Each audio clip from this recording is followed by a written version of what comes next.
강원도 현안과 이슈를 들여다보는 시간입니다. 헬로 이슈 토크에서 21대 국회의원 당선인을 모시고 당선 소감과 주요 공약 이행 계획, 앞으로의 의정 활동 계획 등을 들여다보고 있는데요. 자, 이번 시간 만날 세 번째 당선인, 춘천 철원하천 양구을 선거구의 미래통합당 한기호 당선인입니다. 지금 스튜디오에 나와 계십니다. 어서 오십시오. 예, 안녕하십니까. 한기호입니다. 네. 자, 먼저 4년 만에 국회에 복귀하게 됐습니다. 축하를 드리겠습니다. 고맙습니다. 네, 감회가 남다르실 것 같은데 강원도민과 우리 헬로티비 뉴스 시청자 여러분께 인사 말씀부터 해주실까요? 예. 그동안 제가 18대, 19대 국회의원하고 4년 동안 공백기가 있다 다시 나왔습니다. 이렇게 쉬는 시간이 있은 후에 왔는데도 불구하고 저를 국회의원으로 다시 보내주신 춘천 시민 그리고 철원, 하천, 양구 군민들께 진심으로 감사드리고 또 제가 항상 사랑하는 우리 국군 장병 그리고 군인 가족들께 진심으로 감사를 드립니다. 여러분들이 저를 국회로 보내주셨기 때문에 그 뜻을 잊지 않고 가서 성실하게 나라와 지역을 위해서 일하겠습니다. 고맙습니다.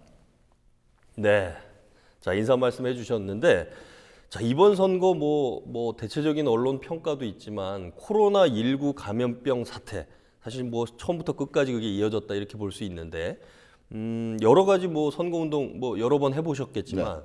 뭐 가장 좀 어려웠던 점은 어떤 게 있었을까요? 우선 후보들이 저도 뭐 춘천이 갑자기 저희 지역에 이제 들어왔으니까 그렇죠. 들어온 것도 3월 7일 날 확정돼 가지고 4월 15일 선거니까 네. 한 달 일주일 만에 이제 선거를 치른 치르니까 겁니다. 예. 지역민들한테 제 자신을 알릴 수 있는 기회 자체가 없었다. 네. 그리고 모임도 없고 그렇죠. 또 뭐 어떠한 그게 행사가 없으니까 예. 찾아다닐 수가 없었고 겨우 해봐야 길거리 인사하고 네. 또 마이크 잡고 다니면서 그 뭐 조그만 데 가서 이제 이야기하고 이거밖에 안 되기 때문에 예. 자신을 알릴 기회가 없었다는 게 제일 어려웠을 겁니다. 저뿐이 아니라 누구든지. 예. 그다음에 이제 지역에서 그 이번 이 모임이나 이런 것을 하는데 자꾸 자제하라고 하니까 네. 선거 운동원들도 굉장히 위축이 되고 예. 이런 것들이 과거의 선거하고 전혀 다른 양상을 이번엔 보였죠. 과거처럼 뭐 대대적인 뭐 유세 활동이라든지 네. 또 뭐 직접 만나가지고 대면적으로 하는 유세 활동 뭐 이런 것들이 위축이 되다 보니까 사실은 한 달 정도밖에 안 되는 기간 동안 뭐 여러 후보들이 어려우셨을 것 같은데 아까 말씀하셨지만 사실은 춘천, 철원, 화천, 양구, 을 같은 경우는 새롭게 만들어진 선거구잖아요. 예. 사실은 철원, 화천, 양구, 인제, 뭐 홍천이 있다가 빠져나간 거고 춘천에 6개 읍면동이 이제 합류가 된 건데 그런 부분은 좀 어떠셨어요? 분명하게 잘못된 겁니다. 왜 잘못됐냐 하면 예. 공직선거법 25조에 예. 기초단체를 분할을 해가지고 예. 다른 기초단체와 지역구를 만들지 못하도록 되어 있습니다. 그런데 거기다가 부칙을 붙여서 네. 21대 하나요 이렇게 예. 명시를 해놨어요. 네. 결국은 법을 위반했다는 걸 스스로 국회가 자인한 거죠. 그것도 춘천을 28만 명인 춘천을 약 5만 명만 잘라서 예. 철원, 하천, 양구 여기에다가 하나의 지역구를 만들었다는 건 계리면들은 아주 제일 나쁜 선례가 됩니다. 네. 이런 것은 사실 이 시간에 쫓기면서 네. 원래는 1년 전에 지역구를 확정해야 되거든요. 그렇죠. 작년도 1월 말부로 해야 되는 것을 네. 그걸 이제 임박해가지고 하면서 이런 그 정치인들이 잘못한 거죠. 예. 알겠습니다. 자, 사실 그 21대 총선 전에 강원도 내 여러 언론사에서 여론조사를 했었는데 네. 여론조사에서는 상당히 좀 약세로 나타나셨어요. 오차 예. 범인의 접전 내지는 뒤지는 여론조사도 졌죠. 있었고. 예. 근데 막상 뚜껑을 열고 보니까 지금 5.7% 차이로 승리를 거두셨단 말이에요. 좀 의외였다. 초반부터 저희도 개표 상황을 계속 진행하면서 봤었는데 초반부터 뭐 앞서가시더라고요. 왜 이렇게 다른 거라고 생각하십니까? 우선 여론조사 기관에서 그 샘플을 한 500 샘플을 하다 보니까 네. 지역민들의 여론이 충분히 안 됐다고 볼 수 있고 여론조사에 지역민의 여론이 반영이 충분히 그렇죠. 안 됐다. 더군다나 또 우리 지역의 그 특성이 또 이제 군인과 군인 가족이 많은데 네. 군인과 군인 가족은 응신하지 않습니다. 정치적인 어떤 좀 중립을 지켜야 된다 이런 것들도 좀 있을 거고요. 그렇죠. 그리고 또 그 뭐랄까 이 논밭으로 일하러 다니는 시간대 그렇죠. 이런 것들이 잘 안 된 거죠. 아, 자 그렇다면 우리 그 지역구 선거구에서 지역민들 유권자들이 한기호 후보를 선택한 이유, 결정적인 이유 뭐 때문이라고 생각하세요? 철원 하천 양구 지역이 이제 그 춘천하고 또 다르게 예, 우선 제가 10년 전에 이제 출마해서 당선됐기 때문에 네, 그때부터 저와 가졌던 그 교감 교감, 이런 것이 있고 또 하나는 이제 현 문재인 정부가 네, 국방개혁 2.0을 추진하면서 네, 지역의 군부대를 해체시켜 놓으니까 네. 이게 경제적으로 엄청난 타격을 준 거죠. 그렇죠. 뭐 보통 타격을 준 게 아니라 양구 같은 데 가면은 상가가 한 3분의 1은 벌써 아예 닫아버렸습니다. 네, 폐업을 한 상태고 예, 또 화천 또 철원 이쪽 지역도 부대가 많이 빠져나갔거든요. 예, 그러다 보니까 그 부대들이 나간 자리가 결국 그냥 공간으로 남는 게 아니라 네, 경제 인구가 줄어드는 것이 되니까 뭐 이 상가는 말할 수 없이 이제 타격을 받는 거죠. 그건 본인들이 피부로 딱 느끼니까 주민들이. 예, 그러면 이걸 누가 했어? 그럼 현 정부가 했어. 그럼 그 현 정부 후보는 누구야? 네, 이런 데서 그 국방 개혁에 대한 반발심 예. 이런 게 복합적으로 작용했다고 저는 보고 있습니다. 역으로 얘기하면 그런 국방개혁 2.0을 추진하면서 생겼던 문제를 한기호 후보를 통해서 좀 해결해 줬으면 하는 바람이 또 담겼다고 있죠. 볼 수 있는 예, 거네요. 예. 자, 그런데 반대는 아니지만 추가적으로 얘기 드릴 거는 그러면 새롭게 편입이 된 춘천 6개 읍면동. 네, 사실은 여기에서는 한기호 후보가 한 370여 표 차로 뒤졌습니다. 그렇습니다. 예. 그건 또 왜 그렇다고 좀 보십니까? 도심 지역은 요번에 거의 뭐 그 1번 바람이 불었다고 해도 과언이 아닙니다. 예. 전체적인 맥락으로 봤을 때 지역민들 현지 투표한 건 뭐 전하 김진태 의원도 이겼어요. 네. 그러면 사전 투표한 거에서 졌는데 네, 네. 사전 투표를 한 것 중에 특히 관외 투표. 그럼 관외 투표라 그러면 예. 우리 군에 가 있는 병사들, 네. 그다음에 공무원들, 네. 그리고 미혼 직장인들, 네, 그렇죠. 또뭐 대학생들 이런 사람들이 주로 관외 투표를 하거든요. 그 사람들한테 더불어민주당이 집중적으로 선거를 위해서 많은 공약을 했죠. 우선 병사들 같은 경우 네. 2년에 한 번씩 올려주는 봉급이 금년도에 약 50만 원씩 올라갔거든요. 네. 병사들 무조건 1번 다 찍는 겁니다. 50만 원씩 주니까. 예. 공무원 금년도 봉급 많이 올렸죠. 네. 또 공무원 숫자도 얼마나 늘렸습니까? 네. 뭐 우리가 언론에 계속 나왔지만 공무원 숫자 무지하게 늘렸잖아요. 경찰 수사권 줬죠. 예. 소방공무원 중앙직으로 국가직으로. 바꿔줬죠. 예. 그러니까 몰표를 줄 수밖에 없는 거예요. 네. 저는 그래서 이걸 예. 뭐 여기서 과격하게 얘기하면 뭐하지만 네. 행정부가 선거를 위해서 아. 당과 같이 뛰었기 때문에 예. 그 후유증으로 나타난 결과라고 봅니다. 여하튼 그 당시 상황을 돌이켜 보면 대통령의 국정 지지도 상당히 높았고 여러 가지 복합적인 요인이 있을 텐데 아마도 부동층에 대한 이야기 네. 또 그다음에 여당의 선거 캠페인에 대한 이야기신 것 같아요. 예, 그렇게 생각하신다고 듣고요. 자, 이제 21대 국회에 입성하시면서 3선 중진 의원이 됐습니다. 이제 선거 과정에서도 제가 들어보면 힘 있는 어떤 힘과 경험 이런 것들을 강조하는 선거 캠페인을 많이 펼치셨단 말이에요. 자, 그러면 궁금한 거는 3선 의원이 도대체 어떻길래 그 의원의 역할과 의미가 뭔데 이렇게 말씀하셨을까? 예. 제가 군 생활했으니까 이제 군하고 비교한다면 예. 군에서 장군들이 제일 그 꽃이라고 하는 것은 사단장입니다. 예. 국회에서도 뭐 초선은 그냥 일반 의원으로서 그다음에 네. 재선은 간사, 네. 그다음에 3선이 위원장을 하는데 국회 상임위원장을 하는 그렇죠. 거죠. 국회의 꽃도 상임위원장입니다. 네. 그리고 상임위원장이 되면 해당되는 행정부하고 네. 행정부서하고 거의 동급에서 모든 것을 논할 수 있기 때문에 예. 그러니까 이제 힘이 있다고 이제 보는 거죠. 그래서 3선이 되면 사실 국회의원으로서 일하는 정점을 찍었다고 볼 수 있습니다. 국회의원의 꽃이 삼선이다. 힘 있는 삼선 의원은 국회 상임위원장 자리에 갈 수 있기 때문에 그런 면에서는 우리 지역에서도 상당히 기대가 클 것 같은데 그러면 한기호 당선인께서는 지금 희망하시는 상임위 또 상임위원장 어떤 게 있을까요? 그래서 며칠 전에도 제가 인터뷰하면서 밝혔습니다만 네. 그 상임위원장이 제가 알기로는 국회에 현재 18개로 알고 18개 있습니다. 예결위원장까지 해서요. 18개인데 그 중에서 민주당과 우리 당이 네. 합의를 해서 네. 몇 개씩 이제 나누죠. 예, 의석수에 따라서 배분이 되겠죠? 근데 그 상임위원장 자리를 네. 민주당이 얼마나 양보할 것이냐 하는데 예. 아마 크게 양보 안 할 것으로 저희가 보여집니다. 어제도 제가 국회 가서 얘기를 좀 들어보니까 그래요?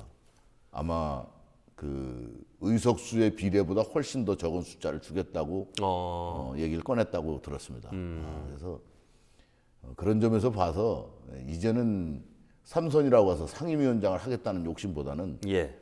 제가 일할 수 있는 곳 그리고 제가 일함으로써 우리 나라에도 보탬이 되고 네. 지역에도 보탬이 되는 그런 상임위원회에 가서 네. 뭐 4년 동안 쉬었다 갔으니까 예. 초선이라고 생각하고 초선처럼 네. 이렇게 일해야 되지 않을까 생각합니다. 뭐 사실 한기호 당선인 같은 경우는 우리 이사단장도 하셨고 5군 단장도 하셨고 삼성 장군 출신이신데 국방 분야의 전문성은 뭐 두말할 나위는 없을 것 같고요. 아마도 이제 국방위원회를 좀 염두에 두신 게 아닌 발언인가 이렇게 좀 생각이 드는데 예 그렇게 이해하도록 하고요. 이번에 21대 우리 강원도 8명의 국회의원 당선자 중에 최고령이세요. 네, 예, 그렇습니다. 만으로 68세신데 이게 단점이 아니라 장점이라고 평하는 언론 기사들도 많이 있습니다. 이 부분은 어떻게 보십니까? 뭐 이제 방송에 이런 말씀을 드리면 뭐라고 할지 모르겠습니다만 네. 늙은 말이 콩은 더 먹는다. 그러니까 먹어봤기 때문에 아하, 경험. 요소가 이제 굉장히 중요한데 예. 지난번에도 누가 저한테 물어봐서 아니 체육 선생님 뽑는 게 아니지 않느냐. 예. 그래서 육체적으로는 젊은 사람보다 네. 좀 부족할 수도 있다. 네. 그러나 그것이 아니고 경험 수치가 더 높고 또 그다음에 인맥도 어차피 많은 인맥을 알고 있고 예. 이런 것들이 이 순작용을 할 수 있기 때문에 네. 그건 앞으로 4년 동안 일하는 것을 보시면은 예. 알지 않겠냐 이렇게 얘기를 하죠. 그렇죠. 우리가 뭐 물리적인 나이가 아니라 생각이 얼마나 젊느냐. 예. 그리고 또 지혜와 경륜을 얼마나 발휘하느냐. 그 부분이 뭐 중요하다고 생각이 듭니다. 그래서 제가 그때도 물어보시길래 그랬죠. 박지원 의원님이 몇 살인 줄 아세요? 이렇게 물어봤어요. 근데 그분이 사실 박지원 의원님이 정치적으로 오늘날까지 정말 활발하게 활동을 하셨는데 네. 만으로 78이시거든요. 아. 그렇다면 이제 저보다 한 10살 정도 더 많은데 네.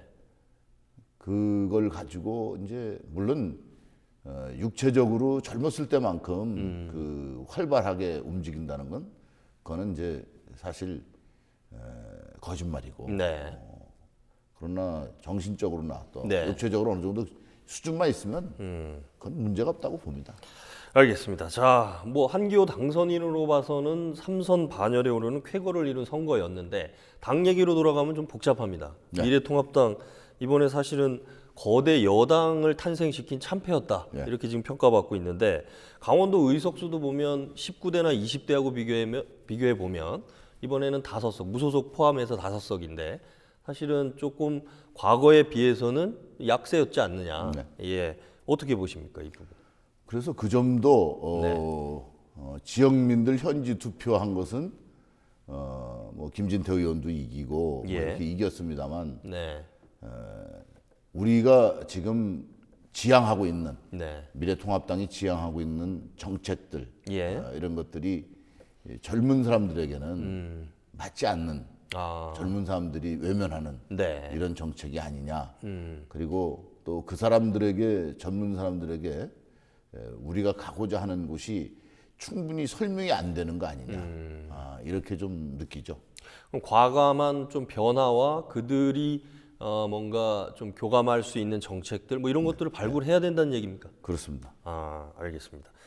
자, 춘천이 분구되면서 새롭게 만들어진 춘천 철원 화천 양구 을 선거구의 첫 번째 당선인이신데 어떻게 보면 접경지라는 공통점 철원 화천 양구 물론 춘천도 군부대가 있고요.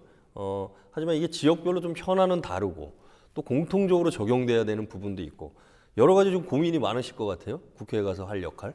춘천도 접경 지역이에요. 아 춘천도. 예. 네. 그래서 법적으로 접경 지역으로 분류돼 있습니다. 아 네. 그래서 춘천도 접경 지역이기 때문에 예. 접경 지역 법에 의한 혜택이나 이것은 똑같이 받을 수 있어요. 아 네. 그러나 이제 춘천도 그 강북으로 떼어낸 이 지역 자체가 예. 과거에 춘성군 지역입니다. 네, 네. 그러다 보니까 농촌 지역에 아파트가 들어서 있는 예. 이런 형태가 돼서 멀리 내다보면 사실 서울의 강남이 네. 과거에 논밭과 과수원, 야산이 있던 곳이 예. 개발되면서 강남이 되듯이 예. 춘천도 남부는 갈 데가 없어요. 이제. 네. 북쪽으로 갈 수밖에 없는. 그래서 서울의 강남이 춘천의 강북이 될 수 있는 이런 여건을 갖추고 있습니다. 네. 이저 개발한 지역도 넓고 예. 그래서 제가 이제 가서 느낀 거는 이 지역이 앞으로 개발되고 이걸 하기 위해서는 예. 크게 봐서는 혁신도시 지정을 춘천이 받아야 된다. 네. 그래서 원주가 혁신도시를 이제 강원도에서 처음으로 지정받았는데 예. 정부가 다시 제2혁신도시 지정을 한다면 춘천이 받아서 네. 그걸 기초로 예. 강북 지역을 개발하면 충분히 서울의 강남같이 된다. 네. 그리고 거기에 필요한 SOC 사업을 예. 지금 해놔야지만 예. 나중에 그거를 소화할 수 있는 능력이 생긴다고 보죠. 그래서 강북 지역에는 SOC 사업을 이제 그 적극적으로 해야 되겠다. 네. 그리고 서울과 강남과 강북은 다리가 한 30개씩 있으니까 불편함이 없죠. 네. 근데 우리 그쪽 지역은 다리가 부족해요. 네. 그래서 강남과 강북을 충분히 다리를 놓아서 소통할 수 있는 여건을 만들고 예. 또 일부 필요한 것들은 개발하고 또 이 지역이 넓다 보면서 인구가 좀 희소해지니까 예. 체육시설, 문화시설 이런 게 좀 부족합니다. 그래서 네. 이제 춘천시와 협조해가지고 예. 지역액을 확보해서 주민 편익을 제공하는 이런 시스템으로 이제 가려고 준비를 하고 있습니다. 자, 춘천에 대해서는 여러 가지 다양한 구상들 말씀하셨는데 네. 그러면 우리 뭐 강원도 내에서도 가장 낙후돼 있는 곳이 사실은 접경 지역하고 폐광 지역 두 곳인데 접경 지역 우리 철원, 화천, 양구 지역 여기에 대한 구상도 좀 밝혀주시죠. 철원, 하천, 양구, 뭐 인제, 고성 이거는 하나의 버스 종점이라고 보시면 돼요. 뭐 지하철 종점, 버스 종점, 종점으로 봐야 되는데 네. 종점이라는 곳은 한쪽 방향으로만 오고 그 뒤로는 못 가는 거 아니에요. 네, 그렇죠. 결국은 끝이니까요. 종점이 다른 데하고 균형을 맞춰서 하려면 양방향으로 소통이 되는 지역보다 한쪽 방향에서 2배를 지원해야지만 가능합니다. 아, 그렇네요. 그래야 균형이 잡히죠. 네, 네. 그러나 지금까지는 이 종점 지역이면서도 그저 한 방향으로 지원한 1에다가 조금 더 보탠 것이지 네. 2를 지원하지는 않은 거예요. 아, 네. 그러면서 지역에서는 군인들하고 협조하면서 살아온 이런 예. 지역인데 이제 그 군부대마저도 뺐기 때문에 네. 이제는 확고하게 다른 조치를 취해줘야 된다는 거죠. 그래서 이제 국회의원으로서 할 수 있는 게 예. 접경지역 지원 특별법을 이제 격상시키고 예. 농산물도 지금 군인들이 먹는 건 그 지역에 생산한 농산물을 먹습니다. 네. 뭐 거기다 축산물도 지역에서 키운 소고기, 돼지고기, 닭고기, 계란, 우유 네. 이것도 전부 지역계 먹는데 예. 이 양을 늘릴 수가 없어요. 왜? 먹는 사람이 줄어들었으니까. 네. 결국 품목을 다양화해야 될 필요가 있고 네. 그다음에 이제 그 농사 짓고 이거 하시는 분들에 대해서 그 민통선이라는 게 계속 있는데 이것도 이제 필요하냐? 네. 뭐 현 정부가 평화지대라고 하면서 네. 그럼 이것도 전면적으로 재검토해야 되고 그리고 또 이제 군부대가 많이 빠져나가 보니까 빈 자리가 많이 생겼거든요. 예, 예. 그럼 과거 미군 부대가 동두천에서 빠져나가면서 네. 그걸 특별법으로 만들어서 네. 그걸 활용할 수 있도록 만들어줬던 것. 우리 춘천 캠페이지도 마찬가지지 그렇죠. 않습니까? 예. 그러면 한국군이 빠져나간 곳을 왜 안 해주느냐는 거죠. 아하, 동일한 개념으로 본다면 네. 그러면 이제는 그러한 조치를 해줘야 된다. 근데 그거를 그냥 뭐 강원도청에서 하고 이거 한다고 되는 게 아니고 법을 만들어야 되거든요. 네. 그래서 가가지고 제가 해야 될 게 이제 그런 법을 만들어서 법적인 걸 해놔야지만 예. 그 다음에 이제 행정이 움직일 수 있으니까 네. 그 부분을 요번에 가서 집중적으로 이제 하려고 하는 거죠.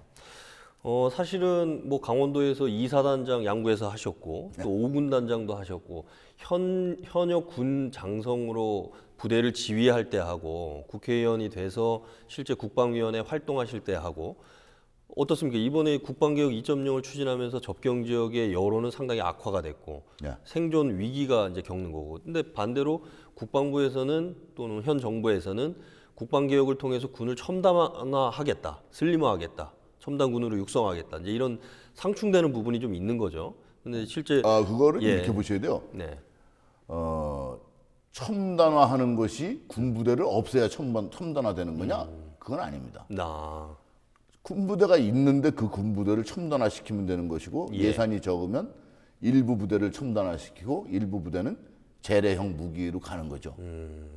그럼 북한을 거꾸로 보면 네, 네, 북한은 과거에 기계화 군단 이런 것들이 쫙 있었어요. 네, 대한민국을 이제 공격할 때 네, 기계화 부대로 이제 공격하겠다.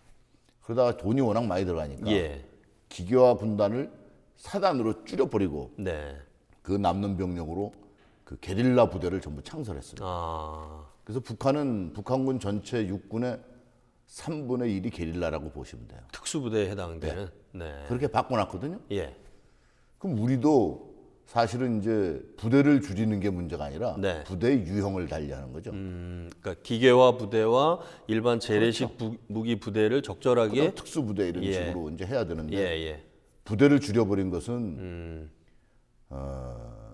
우리 젊은이들의 표를 얻기 위해서 아, 복무 기간을 네. 21개월에서 18개월로 줄인 거죠. 예, 그러면 1개월을 줄이면 병사가 몇 명이 줄어드냐면 약 10,000명이 줄어듭니다. 알겠습니다. 저 당선인 그래서 그렇게 되는 국방개혁 얘기만 해도 오늘 하루 종일 해야 될 것 같아서 그거는 다음에 한번 모시기로 예, 예. 하고 자, 뭐 한 가지 좀 여쭤보고 싶은 거는 1호 공약 중에 하나가 접경 지역의 정주 여건 개선이 들어 있어요. 이 얘기는 예, 좀 예. 들어보고 싶은데 어떤 내용인지 조금 설명해 주실까요? 우선 사람이 올 수 있는 곳을 만들어야 되거든요. 예. 그래서 제가 이제 우리 전국적인 현상입니다만 예, 제일 선호하는 게 뭐냐? 네, 전철입니다. 지하철, 전철이 들어오길 바라는데 네, 우리 철원 같은 경우는 전철이 이제 연천, 포천까지만 들어오고 철원이 빠지는 겁니다. 예, 거기 경기도 지역까지만 그렇죠. 들어오는 거죠. 그래서 이런 것들을 이제 풀어줘야 되는 거죠. 그러면 사람이 들어올 수 있는 여건이 되니까 예. 아까 종점하고 똑같은 거예요.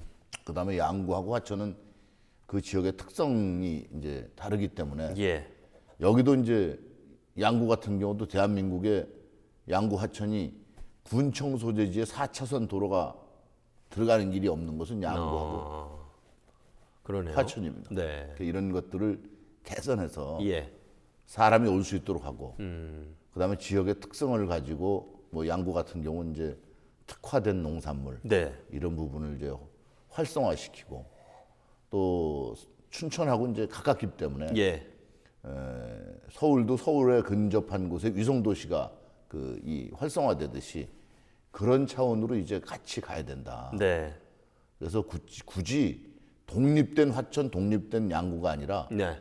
춘천권 네. 이런 식으로 갔으면 좋겠다는 생각을. 알겠습니다. 자, 접경 지역 정주 여건 개선 문제까지 좀 짚어봤고요. 이제 의정 활동 부분 하나 좀 여쭤보고 싶은데 18대 국회의원 당시에 한나라당 원내 부대표를 지내셨고 19대에서는 새누리당 최고위원 역임하셨어요.